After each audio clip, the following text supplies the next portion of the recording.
This message comes from our sponsor, Teladoc Health. There are lots of reasons for wanting to be healthy. Family, work, living a fuller life. Teladoc Health understands. Whether you have diabetes, high blood pressure, or just need to manage your weight, Teladoc Health can help.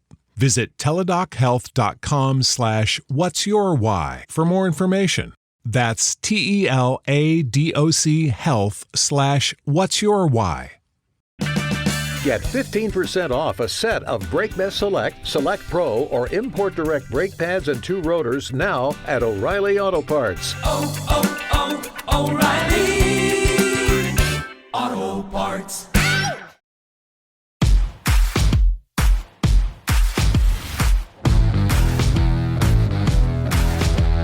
Welcome to the Dogs Podcast with your hosts, Blake Renaker, Justin Charles, and Josh All. What's up, Browns fans? Welcome back to another episode of the Dogs Podcast, coming to you virtually today. Josh had some dad duties he had to attend to, so we couldn't get together in the studio. Luckily, it's the year 2024. Who even needs a studio? We should sell it. No. We can put a little bit of dough in our pocket for my Vegas trip. But we got a super fun episode lined up today. Obviously, Browns have the initial 53-man roster cut down, so we're going to give you all our thoughts on who made it, who didn't make it, some of the practice squad guys. So it's a really fun episode as we inch closer to the season. Before we dive into it, remember to get your intros and your voicemails on the show by heading to thedogspodcast.com, tap leave voicemail on the drop-down menu. You can leave us voicemails, thoughts on the rosters, what you guys like, what you didn't like. We like getting your voicemails. I feel like we haven't gotten any in a while. So if that's something you're interested in, make sure you do it. It's super easy. We like getting your guys' thoughts. If you're watching on YouTube, please like and subscribe. Make sure you tap the notification bell so you don't miss any of the new content we're putting out, especially as we're getting closer to the season. You don't want to miss any of our lives, our post-game reactions, and all that good stuff. If you can find us on any social media platform, just search at The Dogs Podcast. You can also find us on Apple, Spotify, and Google. You prefer to just listen to the show. And lastly, if you're looking for more Dogs content, head to jointhedogs.com, become an official Dog Pack member on the Patreon page. You get access to the private Discord. You get to play fantasy football with us, which I believe the league, we're all cut off now, right? We got the drafts all set up. Everything is good to go. So To everybody who joined and you're going to play with us, we are super pumped to have you this year. I think we got 4 redraft leagues and 2 dynasty leagues going on this year. So with the 3 of us are all commissioners on one, and then Kenny Max, the commissioner of the 4th one, right? That's correct. Actually, no, I'm sorry. I'm over here doing other things. We have 5 leagues. I did the second one. You guys have one, and Kenny's got the 5th. Okay. Yep. So we got a lot of leagues. So it's grown every year. Winners get some Dogs merch. It's a good time. Crash talking people from all over the world playing fantasy football. You get access to the private Discord, which everybody loves. You get to be part of the Dog Pack Discord episode. So it's just a good time. Meet a lot of cool people through there. So if you're interested in that kind of stuff, head to jointhedogs.com, become an official Dog Pack member. So obviously big news came out yesterday with the Browns roster cut downs, the initial 53. I'm sure this is subject to change as other people are hitting waivers and all that good stuff. I did see today that nobody that the Browns put a waiver claim in for did they get, and nobody that the Browns cut were claimed off waivers. So I guess in theory that means the Browns made a good decision in who they cut because no other team wanted them either. But I guess we can just kind of go over the 53 that was. Maybe we just start with the offense, kind of talk about the offense, and we can kind of transition to the defense. So some surprises here, but we kept 4 quarterbacks on the roster: Tyler Huntley, DTR, Deshaun Watson, Jameis Winston.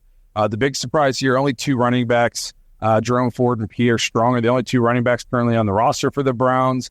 Deontay Foreman was waived, and I think that was a big surprise to everybody. We'll kind of talk about that. Browns currently keeping 6 wide receivers. David Bell, Amari Cooper, Jerry Jeudy, Elijah Moore, Jamari Thrash, and Cedric Tillman. I really thought Mike Woods would kind of be in that spot over David Bell, but the Browns just are really high on David Bell, and maybe they think Cedric Tillman and Mike Woods are similar players. But Mike Woods is on the practice squad now, right? Yep, him and Prochet. Okay. So, and Prochet. 2 tight ends right now, and I saw just before we came on here and after this article was written, we did add a 3rd tight end to our practice squad. Kept 10 offensive linemen very deep. Joel Paterno, Jack Conklin, Javion Cohen, Nick Harris, James Hudson, unfortunately, DeJuan Jones, Ethan Posick, Wyatt Teller, Jedrick Wills, and Zach Zinter, who was pretty impressive in his first preseason for the Browns. So that rounds out the offense. I guess, where were you guys the most surprised? So for me, obviously I think my biggest surprise was everybody's biggest surprise. Now, like you said, it's the initial 53. Kevin even said as much. It's not the final. It's a working, breathing, living thing. But the 4 quarterbacks and only 2 running backs, I thought was instantly caught my attention. Like, oh, damn, just Jerome Ford, just Pierre Strong, and all 4 quarterbacks are staying. And then, when the news came out about Foreman getting waived, that had very much Maurice Hurst vibes to me. Because I guess the terminology wasn't even that he was waived. His contract was terminated. Yep. So I feel like that was a roster manipulation move to maintain the 4 quarterbacks, so that way Andrew Berry had some more time to wheel and deal and make a trade after all the, the other cut downs and other teams had a chance to see who was available. My guess is it's Huntley. We'll get to that. But I think Foreman comes back as soon as somebody gets traded and, kind of like Maurice Hurst cut and then brought right back. From what I know is if you've been in the league less than 4 years from your cut, you go to waivers, which means it's, anybody can get you. If you've been in the league more than 4 years, you just become a free agent. So then we're not especially if there's already like a backdoor deal in place for Foreman. Yep. He can just go home and sit there for a day or two while I would imagine, trade a quarterback, like you said, and then re-sign. Because you'd have to think if it wasn't Foreman, they'd already have somebody else in mind. We'd be hearing reports about that they were looking to bring somebody in. I thought maybe like a Pirine was maybe somebody on their radar, but he signed with the Chiefs. Because I don't think you're not going to go into the season week 1 with only 2 running backs. 2 running backs that are very similar in style, especially. So I know one thing that made us sad was Aiden Robbins was cut. I felt like the writing was kind of on the wall for that one. The way he was, he didn't get many touches the first game, and then we released John Kelly, and I thought, this is maybe they're going to open the door for Aiden Robbins to get more touches, and then he hardly got any touches in the second one, and then he got most of his touches late in the third game. And if you're playing late in that third game, it's kind of like you're most likely not making the team. So I feel bad. I almost feel like we didn't give him a fair shot. And somebody in the dog pack said that he doesn't seem like the kind of running back that they want to have on the roster now. We're looking for more. Outside of Nick Chubb, everybody's like a good receiving back. Hines, Jerome Ford, Pierre Strong, all that kind of stuff. So, but I felt like I liked what I saw out of him, and I didn't feel like he got much of an opportunity. Obviously, I'm not up in practice and all that good stuff, but that was somebody I know that we were rooting for to make the team or at least make the practice squad. So to see him not even anywhere in Cleveland that hurts a little bit. What do you guys hearing on the quarterback? I heard we were fielding calls for Jameis and for Huntley and DTR and all this stuff. I know I've been on the show even as recently as last week saying I'd rather keep Huntley than DTR because that's who I would trust to win a game. If, God forbid, Jameis and Deshaun were both down week 1, who would I feel more comfortable starting week 1 would be DTR or Huntley, and I said Huntley. But man, and I know it's against guys that aren't going to be on the team, but DTR just looked better than Huntley did, and I feel like he, especially being a draft pick, I feel like he played himself into being the third QB on the roster. It's different than last year. He's not the second QB. He's not he's not the first guy in if Deshaun goes down. Now, what scares me is when I heard that they were potentially fielding calls for Jameis. Yeah. There's no way you can trade Jameis, in my opinion. He is, agreed. You went out and you signed him for a reason, and there's no way DTR did enough in the preseason to say he should be the number 2 because DTR essentially did what he did last year in the preseason. You know what I mean? And I think you can call a game the way you want to call it for Jameis. And I feel like if DTR plays, even with isn't as much as he's improved, supposedly, I guess he had a really great camp. We saw him, he played well in the preseason games.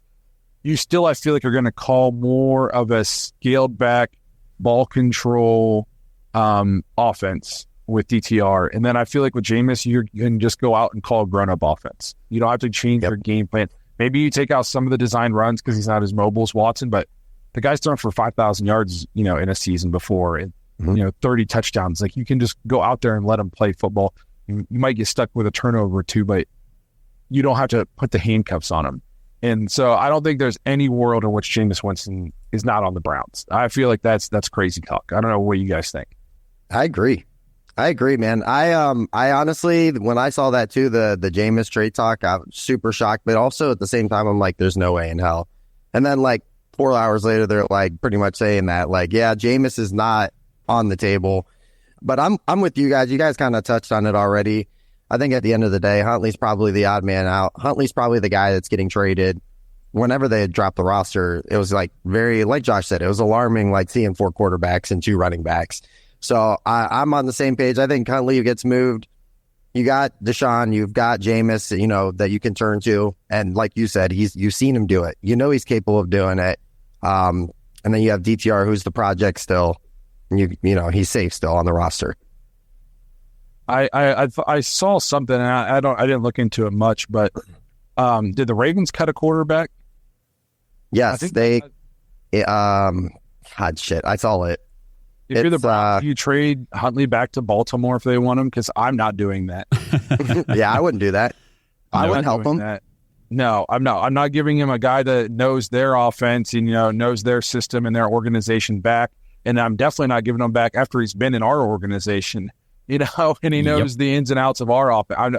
I'm not doing that. So I saw something about that online, and I was like, if I'm Andrew Berry, there's no way I'm making that trade. I'm not doing that. I'm not doing them any favors. 100% agree with that. Anything else offensively kind of catch you by surprise? I don't know about surprise, but one thing I was very excited to see, and we did our Dog Pack Discord show reacting to the game on Sunday, and one guy that we talked about, and I said on that show that I think he's a lock to make the roster, was Javion Cohen, the UDFA offensive guard out of Miami.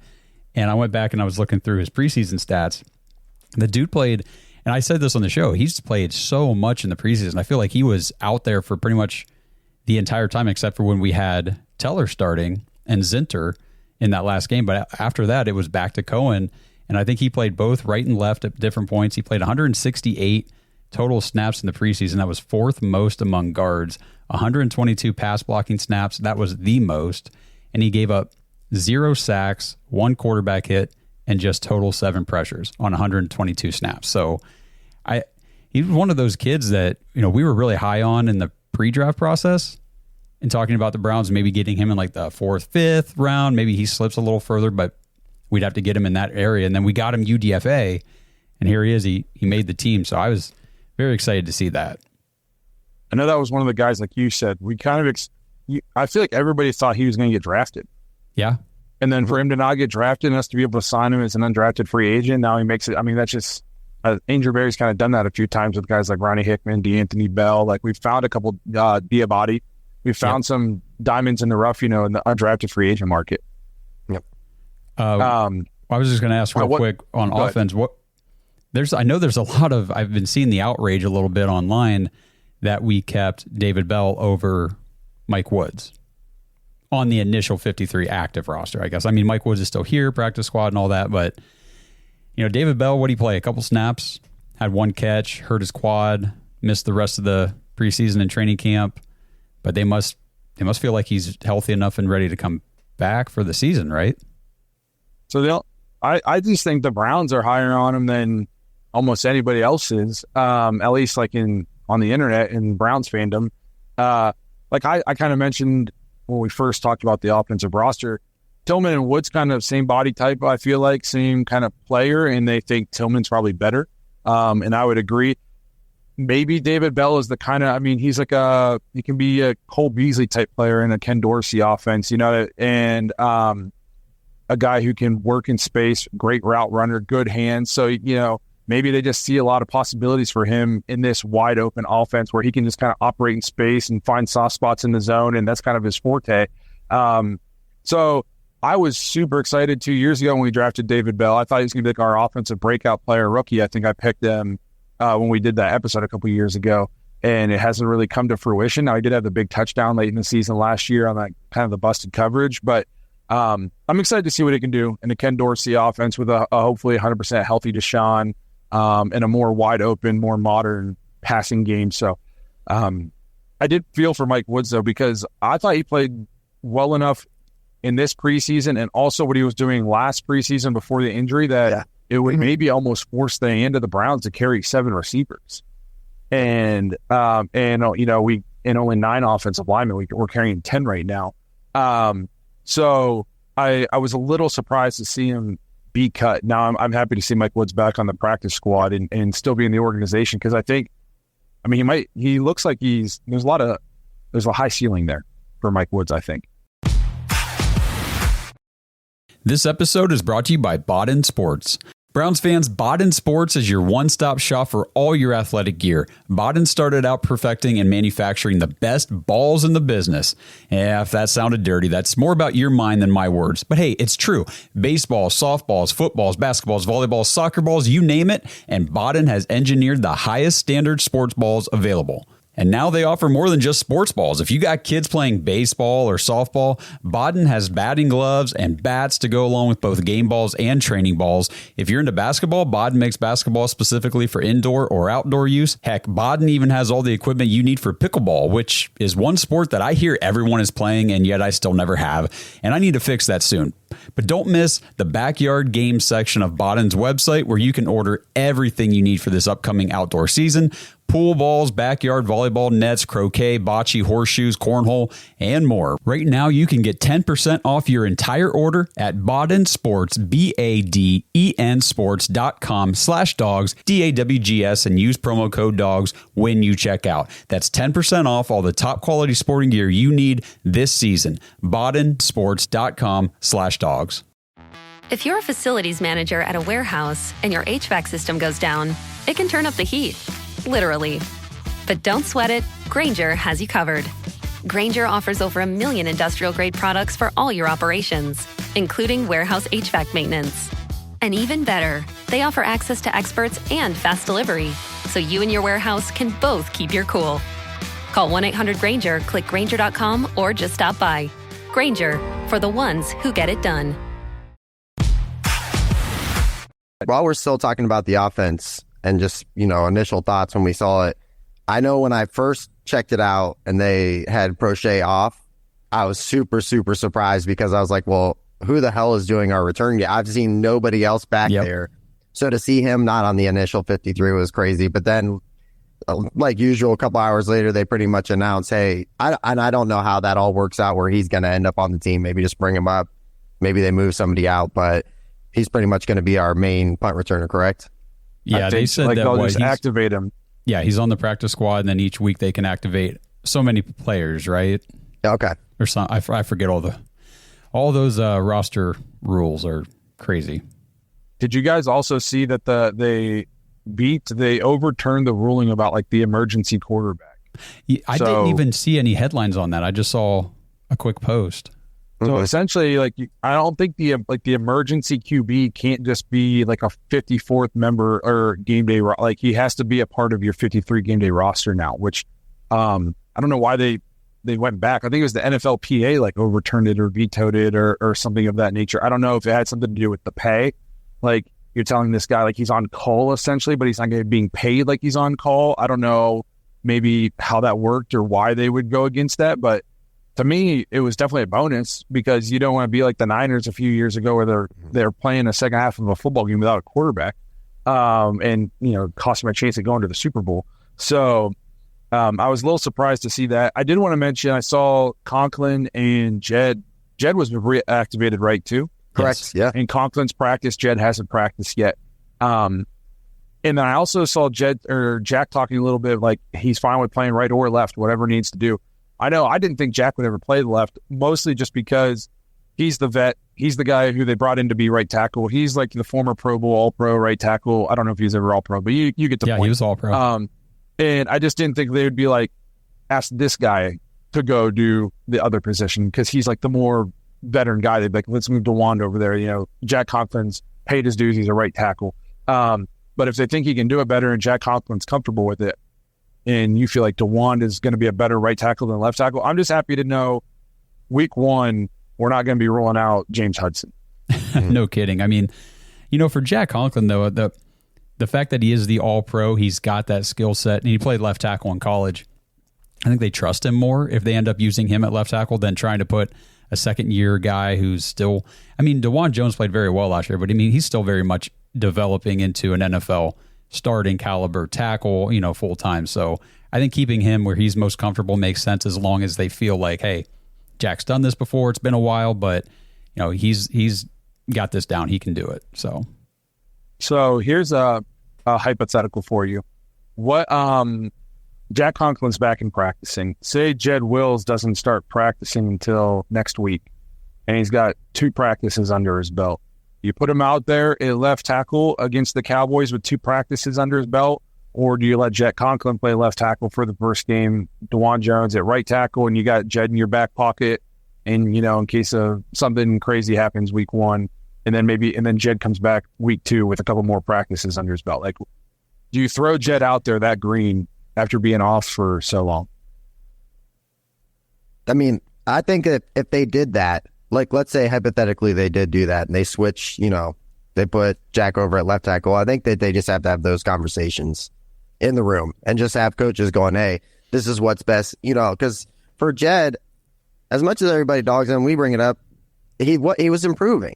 So if he says, hey, I'm good to go and I'm ready to go, I think you trust him. You know what I mean? He's your left tackle. He's been very serviceable despite, the effort things and stuff like that. So I think if he says, hey, I'm good to go, let me go against Micah, then sure. But I mean, it's a big task. And if he's not 100% and good to go, then I think maybe you have some discussions. Yeah. And if you move Jack over and you move Jack over this game and he locks down Micah Parsons, or, you just like, he plays crazy good. I don't know if you lock down Micah Parsons for a whole game, just like you don't lock down Myles Garrett, but he plays great. Do you say, hey, Jed, you're a more natural right tackle, and you move Jed back to right? I don't know. I feel like having all 3 of them healthy now gives you flexibility. It does. The hypotheticals are really opening up the possibilities that the Browns could do with all 3 of these guys, which is, hey, it's a good problem to have considering last year we ended the season with none of them. Yeah. Also a good problem. Last week we were panicking that we didn't have any 2 of them. Yeah, yes. Right. So no, them getting back and being activated and starting to practice, but like I feel I was a little bit doom and gloom on our live last time. I feel much better about the line heading into week 1 now. Obviously they got to get into game shape and they might, they haven't practiced a ton, but I feel much better about that than I did with what we were rolling out there in the preseason. So, that was another thing I want to touch on the offense. We can kind of go over the defense. We can kind of bring it all together. Kept 9 defensive linemen. Obviously, Myles Garrett. Good to see Shelby Harris and Mo Hurst back. Quentin Jefferson, Isaiah McGuire, Ogbo Okonoro. Hobo rock and roll, baby. God damn, bro. Crap. That is butchering to the highest degree right there. Bad pronunciation. Zadarius Smith, Dalvin Tomlinson, and Alex Wright. Browns are, even with, which we're going to get into, the Mike Hall thing being on the exempt list, crazy deep at defensive line. Linebackers, Devin Bush, Mohamed Diabate, Tony Fields, Jordan Hicks, J.O.K., and Bookie Watson. And then 11 defensive back. Good to see our guy D. Bell making the roster, even with no practices in the preseason. Dude, I was worried for him, but apparently he's done enough the last 2 years as a special teams ace, and then being forced into playing defense last year, like meaningful snaps, that he's kind of solidified himself as a member of the Browns. Like I don't know if he's so much a bubble guy anymore, as like he's a guy we can pretty much count on. Unless something crazy happens, he's going to be on the roster. So good to see D. Bell back on the roster. I'm excited to watch him play again this year. I'm glad he's healthy. Grant Delpit, Martin Emerson, Khalif Halisi. I hope I said that better than I said the other name. Miles Harden, Ronnie Hickman, Rodney McLeod, Cam Mitchell, Greg Newsome, Juan Thornhill, and Denzel Ward. And then obviously the specialists we all knew, Corey Bojorquez. I know how to say it. This is great. This is great. Dustin Hopkins, and then Charlie Hewlett, the guy who's been on the Browns since 1960. So defensive surprises, anything that caught you off guard, or is pretty standard? I mean, your pronunciations caught me off guard for sure. Yeah, They should, you know me. That's true. No, I mean, the defensive side of the ball for me was pretty much chalk. I thought this is how it's going to go. Yeah, agreed. Yeah. Yep. I mean, cornerbacks I had, safeties, linebacker. I mean, yeah, everything. I guess the biggest thing I want to talk about on the defense then is just Mike Hall, and Siaki Ika. Yeah. Yep. Not only was Ika not practice squad, he just straight up gone. And maybe he gets another shot somewhere because he was a 3rd round draft pick just a year ago.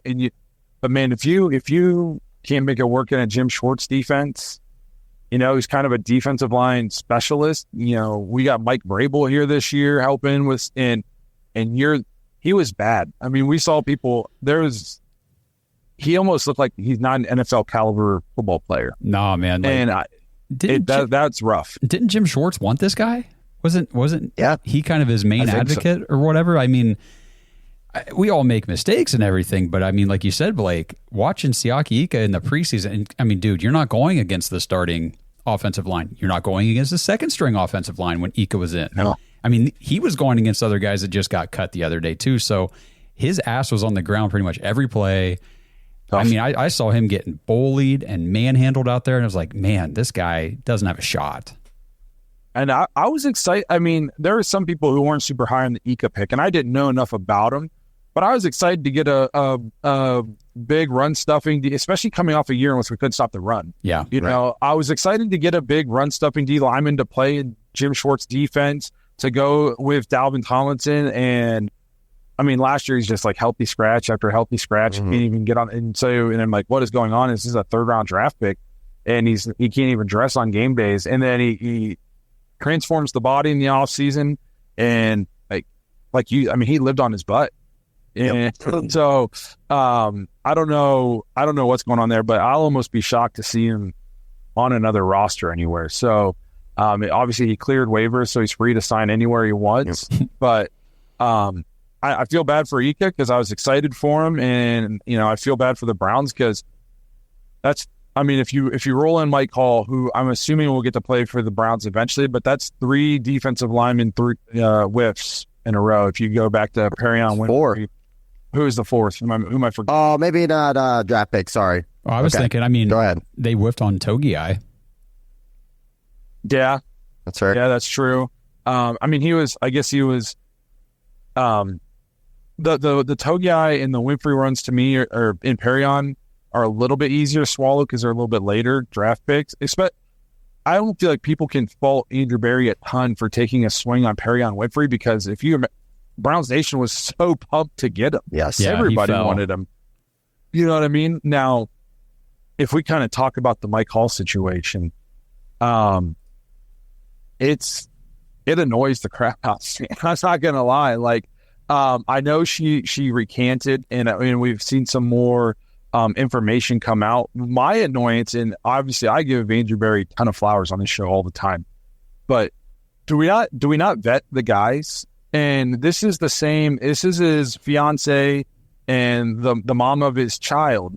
But I think it was last year. Yeah, she was arrested for domestic violence against him for, I think, breaking a bottle over his head or something. And both of them have issues, obviously. So how is that not set? You've just gone through the thing. Who is the dude who had some issues that we signed from Seattle? That's Malik McDowell. Yes, Malik McDowell. So you had these issues, and then you had Perion Winfrey issues. This isn't setting off red flags. Are you not investigating, or do you just literally not care about character at all? And again, we've been on here saying, if you're looking for the highest character guys and you're looking for saints, don't watch the NFL. But at the same time, if you're a guy, what's the definition of insanity? Doing the same thing over and over again and expecting a different result.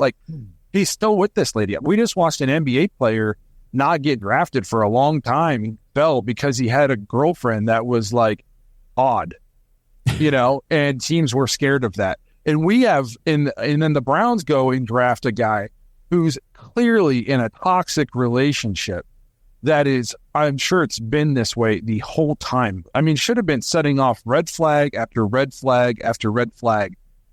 And we take it, and we didn't just, so take him in the 5th, because, other teams, like some people said, we kind of, like, we didn't need to take him where we took him. We maybe could have got him in the 4th, because I feel like some of these character flaws came up in investigations. I didn't know about them because I'm not an NFL GM and I wasn't hiring private investigators to look into people. But then the police reports for this stuff are all public information. So what are we, like, just, that's a wasted 3rd round draft pick that who knows when he's going to get to play. And there were other guys on the board that we could have drafted. So it's not just not having Mike Hall. It's not having Mike Hall or any of the other talented guys that were there in the 3rd round. Yeah, opportunity that we cost. now don't have. Right. So that again, I give Andrew Berry props all the time for what he does, but like this is something to me. Like this is a lot on the front office. Obviously, Mike Hall is an adult. I mean, grown man. He's got to take care of what he's supposed to take care of. But as a GM who has reportedly been burnt by things like this, when I'm doing my investigating pre-draft, like this guy's probably off my board. I'm not drafting this guy. And we take him in the 3rd round when there's other talented guys. It was the 2nd. Yeah. He was our first I'm pick. an idiot. The 2nd. Yeah. So holy cow. That's a big time miss, in my opinion. Like, if you're going to take a chance on guys that maybe have some character flaws, you do it in, like, Perrion. Perrion was what, 4th or 5th round draft pick? Yeah, one of those. I forget. Yeah. You do it. You don't do it with the 2nd round draft pick. Like, that's to me, that's a problem. Like, you got to, at some point, character has to play at least a tiny role in some of the guys you're picking because of things like this. I don't know how you guys feel, but I was surprised just to even see him stay on the team. You know what I mean? Like, just through the whole process of where we're at to this point, I've seen, guys get kicked off of teams for less. Now, obviously, who knows when he's coming off that list, but I mean, it is what it is at this point. Everything that, like that I read about with his characteristics and stuff, it was like a immaturity thing. They chalked it as immaturity. You know what I mean? Just kind of growing up, doing just little stupid things that, I'm sure all 3 of us did as kids, but this is pretty serious. Like, this is stuff that everyday citizens go to jail for the rest of their life. This wasn't, public urination while you're outside of a bar.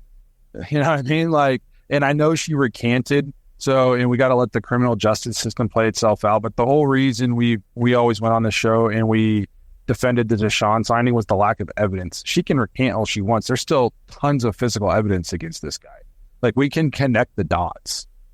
She recanted. Let's be honest. She recanted because he was like, hey, I'm not going to have any money to pay for our children if you go through with this. And remember that time you broke a bottle over my head?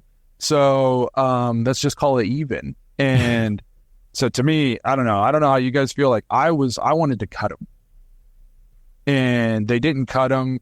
And then they not only did they not cut him, he was on practice field the very next day, and which to me was a terrible look by the Browns. A team that, again, we just talked about last time, keeps signing guys with issues. And then now I feel like once you get put on this exempt list, it can turn into, sometimes it's like purgatory. You go there and you're just stuck there for who knows how long. And then once you're on there for however long, then they decide they're going to suspend you. So, who knows if Mike Hall even suits up this year. Yeah, for me, the whole thing was bizarre. Like, the police reports, the arrest, what they charged him with, the bail, like everything it was so, like, nothing lined up to a point where you're like, well, this is exactly the way it went. So, I understand why the Browns didn't outright cut him, because I think there was obviously more information to come out. She recanted. Whether, that was truthful or she was just doing it for money, we don't know. We can speculate, but we honestly don't know. But I do agree that probably a bad look to have him out on the field the very next day. I was surprised at that big time. I thought for sure, like, let's just get this guy in the building and keep him let's get a counselor in here and let's try to work some things out. He doesn't need to be on the field. I'm with you 100%. Like, I wouldn't even, Blake said it. I'm pretty sure he said, hey, stay at home and then like get the guy some help. Yeah. You know what I mean? Get him whatever. Get him, I don't know exactly how that shit works, but you know what I mean? Get him somebody to talk to. Get him a relationship, coach or whatever, however the hell that goes. I don't know what the hell that's called either, but you know what I mean? Get him both of those. Yeah, I'm not saying it had to end his career, which I mean, some people might say, if he hit her and drug her out, some people are going to say it needs to end his career, and I wouldn't argue with those people. But I also think that people can, turn themselves around. So, I mean, I know it's obviously different, but the Rams and Stetson Bennett, they drafted him. I'm pretty sure it was alcohol issues. He had problems with alcohol.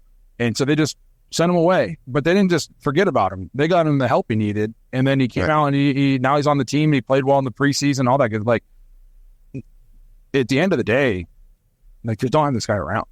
Get him, do what you got to do off camera, get him his help. And then if we see him next year and he's showing a lot of maturity, then good for us. We did the right thing. But to just be like, you bring him back is just wild to me. Like, that's just, I don't know. I didn't like that. I'm not going to, I defend the Browns a lot, but that's not something I was going to defend the Browns on. So that kind of sucks for the defense because as much as I'm giving him crap, he played well in the preseason. He looks like he has a chance to be a game wrecker, and we were excited for the possibilities of having, potentially 4 guys on the field at one time that can get after the passer. I mean, you would go with him and Miles and Obo and Zadarius Smith all on the field at this. That's dudes who can get after. Or Dalvin. Yeah. Throw him next to Dalvin. Yep. So that's in terms of just strictly football, it sucks because I was excited for the possibilities, and I know Jim Schwartz was excited to see what he could come up with to do with himself. I know I said something today about, losing Mike Hall, just not having him available to play this year. That's a big loss or a huge loss for the Browns defensive line. And a lot of people are saying that's not a huge loss. He wasn't going to play much. He's not a starter. He's just a developmental guy. Yeah, exactly. I'm like, a hard disagree. I mean, he was going to be a pass rush rotational guy. Like, yeah, he might not be out there snap one, but if you get the first, say you stuff the first run or whatever on a drive and it's 2nd and 10, 2nd and 9, he's coming in. He's out there the next 2 plays probably. Yes, exactly. And he's coming up that middle. And like I was saying all preseason, just watching him play, he might not be the one getting his hand on the quarterback, but he is going to make it very difficult for the rest of the line to block the other guys who are very good at getting after the quarterback. So, yeah, losing him, this just sucks. It sucks. He was all around early 2nd round pick. He wasn't a developmental guy. He was like you said, he might not have been the starting defensive tackle. He was going to play meaningful snaps. Yes. From day one. Yep. He was going to be in there. This episode is brought to you by Manly Bands. Dogpack, if you followed the show for a while, you know that I recently got married. I got my wedding band at Manly Bands. Now, I opted for something a little more simple, so I just got a plain, simple, gold, polished band from Manly Bands, but that's not everybody. And I'm telling you, they've got so many cool different designs and materials available. They've got bands made out of Jack Daniel's whiskey barrels, meteorites, even dinosaur bones. It's so cool. Just head to manlybands.com, check out the selection, see what they have. They've even got build your own bands if you want to make a custom style band for yourself. And right now, use promo code DAWGS, DAWGS, at manlybands.com when you check out, and you'll get 25% off your order. 25% is a big deal. So make sure, if you guys are looking for a new wedding band, Blake mentioned last week or two on the show that, he's lost a lot of weight in the last year. And so his wedding band is a little too big for him. So he's thinking about getting a new one. And I told him, I said, just go to Manly Bands, see what they got. And the 25% off your order is such a great deal. You really can't beat it. So at least go check it out, see what they have. They've got some really cool stuff. And again, promo code DAWGS, DAWGS, if you decide to buy one, and you'll get 25% off of that purchase. If you don't know your ring size, you can order a free ring size guide. They'll ship it straight to you. You can punch out the little rings and put them on your finger to see which size fits you best. And then every single band you order comes with a free silicone ring for whenever you want to work out or go swimming or whatever you need a silicone band for, you get one for free shipped with your purchase of a Manly Band from manlybands.com. So check it out. Again, manlybands.com. Use promo code DOGS for 25% off your order. But this kind of opened the door then for some AB haters where they're like, he just can't draft anybody but secondary players. Well, one, he's pretty good at that, so I don't hate that. But two, I saw something online, and then I also know Kenny sent something in the dog pack in terms of, like, if you go round by round, how many guys reach a second contract each round. It is, first of all, even first round players, it's a low percentage that get to a second contract. So to consider, if you're not a first round draft pick, you're not a bust, basically, because if that's the case, 80% of people drafted are busts, because the from second round, third round, fourth round, fifth round, all the way down to seventh, every round you go, the percentage of people who reach a second contract plummets. The league is 35-40% undrafted free agents for a reason. Like, the average NFL career is 3 years, something crazy small. So to just pretend like AB isn't a good GM because he doesn't hit on 100% of his draft picks and he doesn't re-sign 100% of these, that's stupid. None of them do. All of your favorite GMs who you guys think are great, they all miss on most of their draft picks. The draft is a crapshoot. It's why you see crazy spending in free agency, because you're going out and you're getting proven players. The draft, just based even on percentages, the draft is an absolute, no matter how much you study, no matter how much film you watch, no matter how good the guy was in college, it doesn't matter how they're going to transition to the NFL. You can never know until he gets there and puts the pads on and steps onto the field. So to hold AB to some imaginary standard of he has to hit on every single draft pick all the time is just stupid. I've seen a lot of people saying that he sucks and we need to get rid of him because he's not able to draft a number one wide receiver. I'm like, what? Why is that the bar? Like, oh, he didn't draft an alpha elite receiver. Do you know how many of those there are in the NFL? Like 5? You think they're just floating around in every draft and every round that every GM has a chance to get? What's he supposed to do? I mean, I think he's getting good. We talk about all the time. He uses the draft to get good depth pieces, developmental pieces, guys for the future, and then he uses free agency and very savvy trades to get the studs. I mean, Amari Cooper for a 5th, I don't need you to draft a wide receiver 1. Correct. There it is. Yep. So with the Andrew Berry, like, I don't really, the draft picks is important, sure, okay, or it isn't, but I just look at the roster in total. Look at the roster, and as Browns fans, we go, oh, well, this one player out of the entire roster that's not working, the season's going to fall apart. That is seriously crazy. Look at where we were 15 years ago. There wasn't 5 positions as far as 5 guys that were worth being on the field. And you have a loaded roster. We're talking about Aiden Robinson and guys like that getting cut because there's no position open on the roster. It's a set roster last year, and they improved it. So I don't understand the Andrew Berry hate. For me, I look at the team and I go, it's a pretty good damn team. He built a pretty good team. I'll take my chances with this. Yeah, if you look up and down the roster, we had Thrash made it. Yep. Intern made it. Obviously, we already touched on Cohen. Am I missing anybody? And every person that we drafted this year made the roster, except for obviously Mike Hall's on the exempt list, but everybody made it. Well, I'm sorry. Okay. Jawan Briggs in the 7th round is on the practice squad. Yep. Okay. That's a big dude from Cincinnati, right? Yes. I'm not just imagining that. And he looked good in the preseason. I mean, that's why Eakins is not here. So, yeah, like, come on, guys. First of all, if you're going to draft, guess where elite number 1 receivers get drafted? In the top 10. Yes. In the top 5.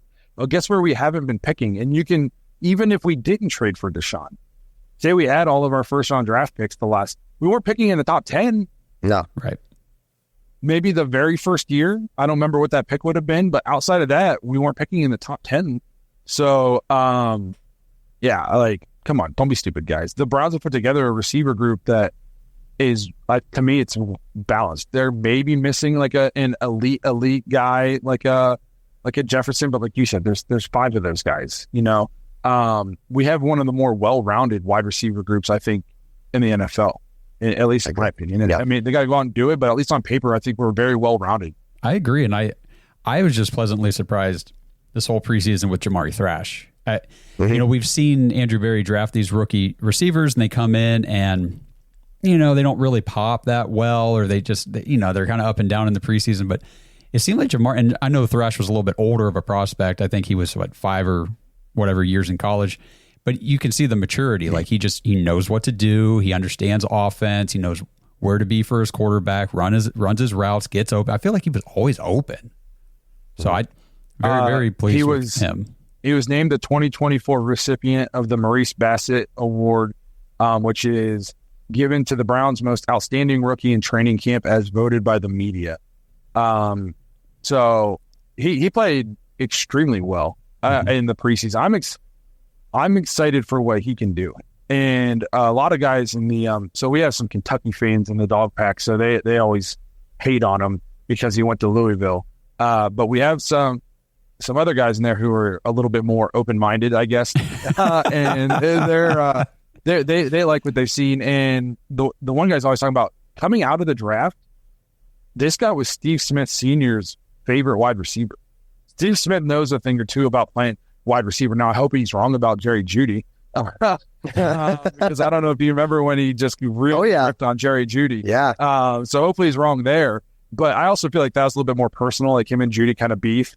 But Jamari Thrash, I'm excited to see what he can do. He's got the dog in him. Like, he's athletic. Yeah. He's not afraid of the moment. I'm excited to see what he can do. Well, I think we've pretty much covered the entirety of the roster and even some extra stuff. Anything else you guys want to get into? Any other surprises?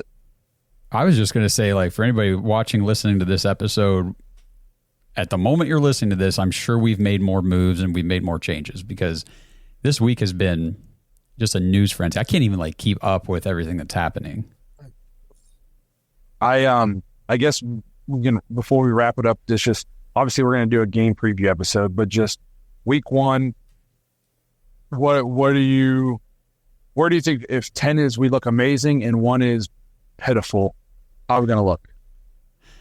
8.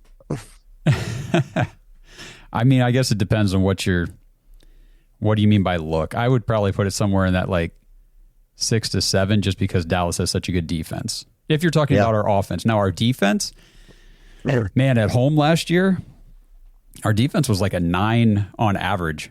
Most of the times a 10. They were so good.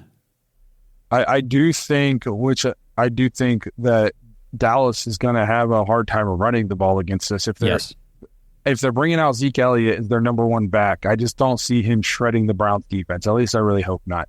So I think it's going to be a lot on Dak to drop back and make throws, and then that puts a lot of pressure on their offensive line with us having a healthy defensive line. So I think that's good. I'm nervous about the offense. Yep. And I know I said I want to see us hit the ground running. It'd be great from week 1. I know that I don't expect us to look mid-season form and just come out and drop 60 points and look like we just haven't skipped a beat. But I want it to not look like an absolute struggle, and I don't want it to look like we're incompetent and it's just 3 and out, 3 and out, 3 and out, 3 and out, can't move the ball, can't run the ball, I obviously have realistic expectations. The offenses always start slow compared to defenses in the beginning of the season. But I want to at least come out of this game being like, okay, I think the offense is going to be good in 2 to 3 weeks. We'll really be hitting our stride. I don't want to come out going, oh my God, what is going on? We can't do anything. We can't run the ball. We're throwing the ball into the ground. Nobody's open. None of our receivers can separate. That's what I am watching for, and to just briefly covering it. That's what I'm the most nervous for. Is I'm nervous for the offense. I think the biggest concern I have is the run game, just because of how last season The second half of the season was so bad. And then all we saw the entire preseason, and I get it. I know it was backups and all that stuff, but just, I mean, we couldn't even get like 3 yards to carry most of the time. It was like 2. And it's just, man, it concerns me. I will say, as we're closing it up, as nervous as I am about the offense, I think we will be reminded very quickly at the vast difference between our starters and our second string. I think so. I mean, you know what I mean? Like, we're rolling out guys. We weren't even rolling out second string. We were rolling out third and fourth string guys a lot of times. So there's a huge difference between Za'Darius Smith and Myles Garrett and Isaiah McGuire. You know what I mean? Yeah. So I think we're going to be reminded of that very quick. But because of what I just watched and all that good stuff, like, I'm just nervous. It'll go away. You know, hopefully by the end of the first quarter, I'll feel relief. But until the ball snapped and I see our offense in motion, I see some bright spots and I see us doing some things, I'm just going to be nervous. So it's good nerves, I guess. I think we can do it, but I just want to see it with my own eyes. So we'll go ahead and wrap it up.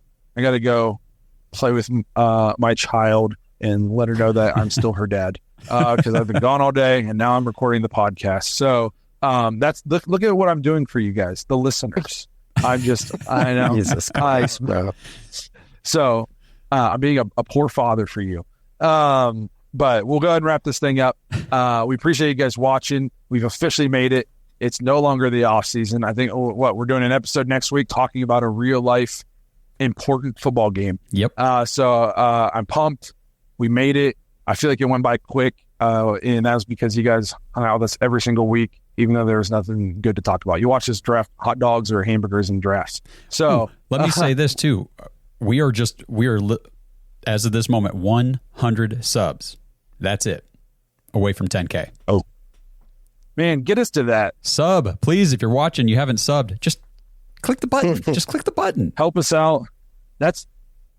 I remember when we only had 10 after the 1. Yeah. So if we can get to, you know, more than that, that would be very cool. So, but we appreciate you guys hanging out with us for an entire off season. We're super excited to watch meaningful football with you guys going forward. Let us know what you guys think about the Browns' initial roster cuts. Were there any surprises? Any guys that we don't have anymore that you were hoping would still be around?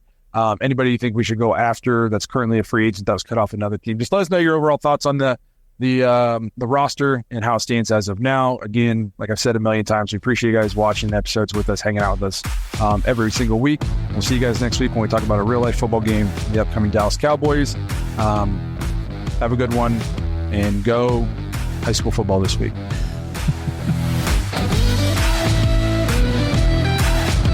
Thanks for listening to another episode of the Dogs Podcast. Make sure you subscribe on YouTube and follow us on Twitter at the Dogs Podcast. Get your thoughts on the show at thedogspodcast.com.